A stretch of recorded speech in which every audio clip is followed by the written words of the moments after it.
Alright guys, so I'm out here in the Central Oregon desert. I have my $10 survival kit with me, and just going to see what we can do with it as far as setting up some shelters and get a little fires going. So first thing, I'm going to take this little saw I got and see if it's going to be worth a shit.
Alright, so bad purchase number one. I mean, I didn't expect much from this saw, but this is a piece of shit. Seriously, this little nub is about 3 fingers thick. And it's taken a lot of time and energy just to get halfway through it. You're gonna burn way too many calories trying to cut some wood with this thing, so as far as this goes, don't bother. So now I'm gonna take this knife and I'm gonna attempt to use it to make some stakes for a shelter.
Well, so far it's not great, but it kind of works.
So far, it's not great, but it kind of works.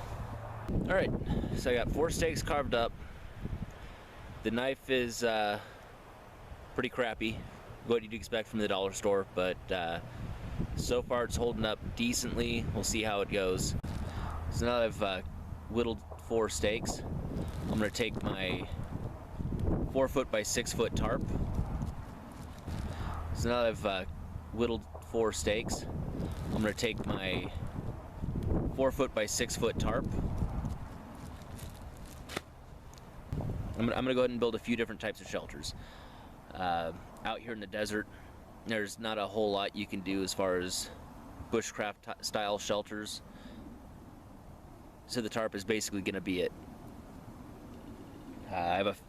There's a bunch of different ways you can set up tarps depending on the weather conditions, so I'm gonna do a few of them right now, and we'll see how that goes.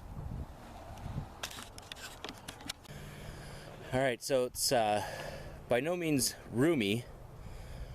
In fact, it's gonna be pretty snug, and it's actually not really great with this cordage in this wind, but it is doable. Best bet for this style shelter, find trees that are really close together, maybe just a foot or 2 longer than the tarp. But there you go, that's your standard A-frame. Would have been done better with trees closer together, but it is what it is, right?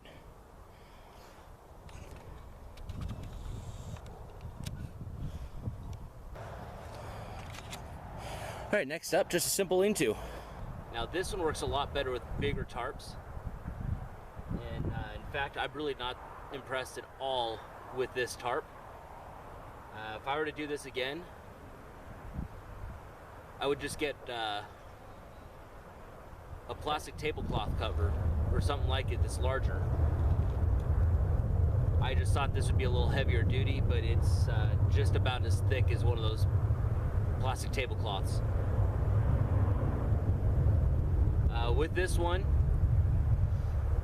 you may have to have a 5th stake, so you could tie a guy line from your center pole here out to a stake to keep it standing. I've actually used a shelter like this earlier this year on duck opener. It started raining pretty bad. We spent a couple nights on an island on a pond. You can catch that video on my other channel, Code Greenhead.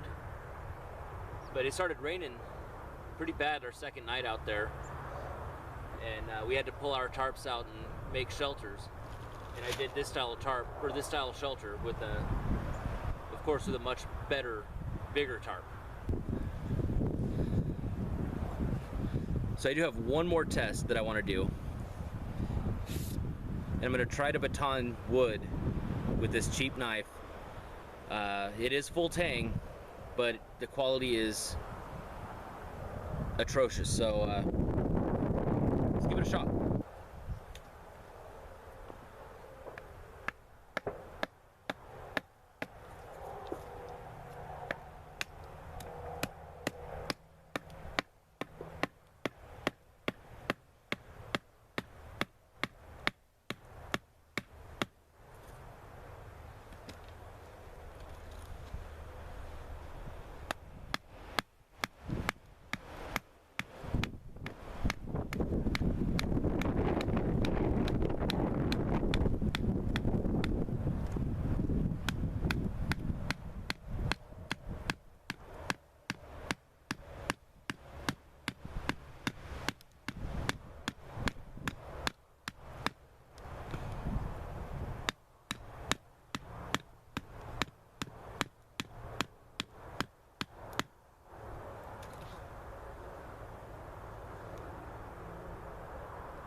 Well,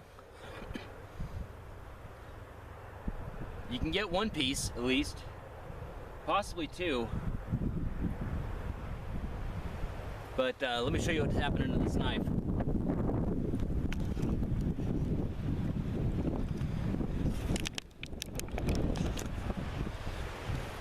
I don't know how well you're going to see this, but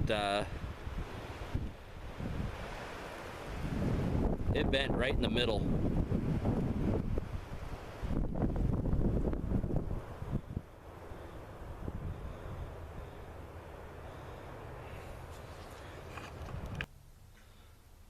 Well, there you have it. That's the survival kit that I made from the dollar store for $10. So here's what I would change. First of all, get rid of the saw. It's worthless. You know, it can only process small things, you know, stuff you can break with your hands. So get rid of the saw. Take that $1, you can find something better to use it for. Maybe more food, maybe some dollar store duct tape. Maybe if you can find one, a little worthless compass. I mean, it's not worthless if it works, but one that you wouldn't normally buy. There's a lot of other things you can get for $1 that would be better than the saw.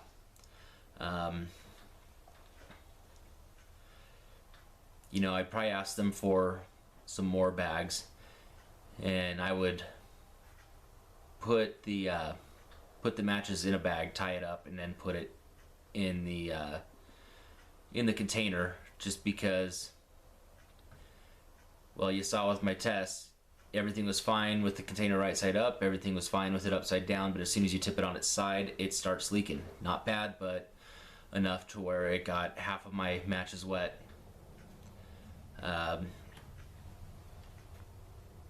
I would also probably switch out to a different knife. Probably go with something more like a paring knife, something that's going to be better for carving steaks with.